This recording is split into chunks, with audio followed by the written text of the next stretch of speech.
Hey folks, welcome back. We're a little bit after the CrossFit Games now, and I'm coming to realize that there are a ton of rookies coming out of their first year of the CrossFit Games. In the past, it was always 40 or 50 athletes per year. This time, it was well over 100 and a ton of new faces in that mix. So I wanted to share some advice for rookies after their first CrossFit Games. I'm going to go over a few things. Social media, taking time off, and training for the next season. After your rookie appearance at the CrossFit Games, especially if you did well in one event or made it deep into the weekend, you're going to get a ton of Facebook friend requests. And as I began competing through 2011 and 2012, I did not handle this well. I ended up accepting almost every single Facebook friend request that I got, and this was a huge mistake. All of a sudden, I'm minding my own business, trying to scroll through Facebook, and my newsfeed is full of strangers who are apparently racist, lowlifes, molesters, and worst of all, people who don't know the difference between there, and there. And some of them, I'm sure, are good people, but this really opened my eyes to just, the range of humanity, the bell curve that we're on from, the best of the best to the worst of the worst. So let's say, for the sake of argument, that 1% of people are molesters. So that means if you get 100 new Facebook friends, one of them is a molester.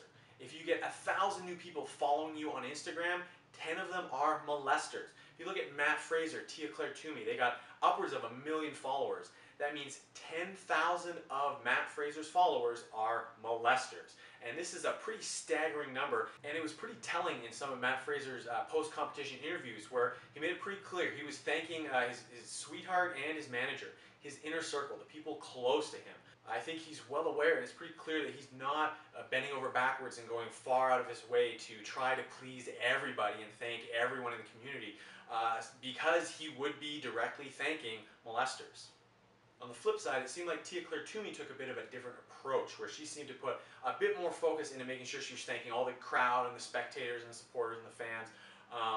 And this was interesting because it seemed like years ago when that documentary came out, and I recall she got a bit of negative criticism or blowback about what was perceived to be, her attitude or how she was carrying herself. And I think that really had an effect on her. I think she wants to project her best self, and she has to work a bit harder than maybe the male athletes in order to do that. The interesting thing about CrossFit is that the male and female athletes are typically treated the same. They're now often given the same workouts, the same loads, the same distances. The prize money for men and women is the same.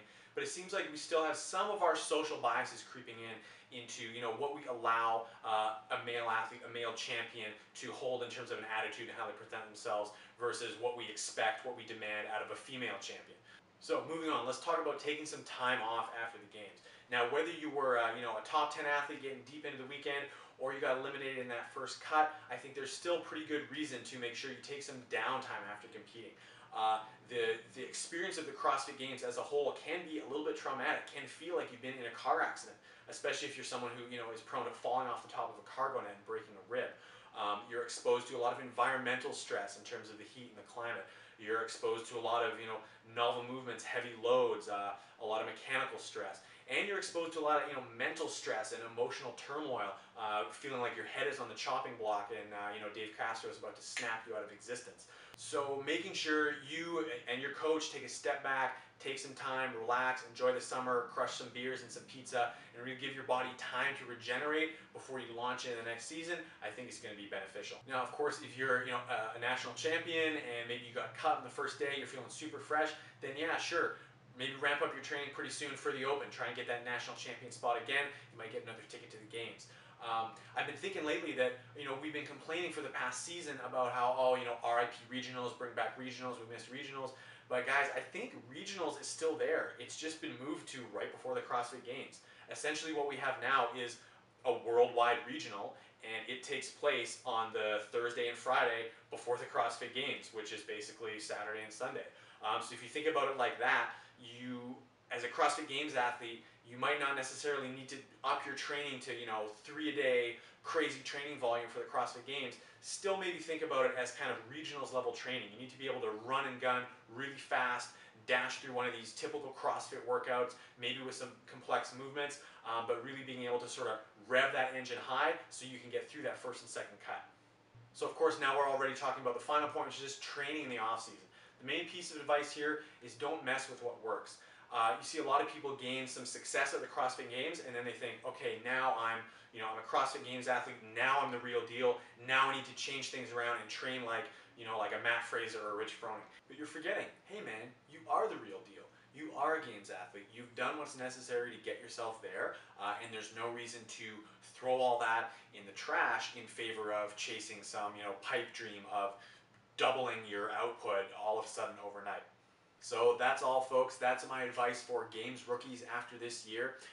Protect yourself from molesters by not accepting all the Facebook friend requests. Take some downtime after the games to reflect and recharge, and train within your means. Don't throw out what's already been working for you. Have a good one, guys. See you in the open.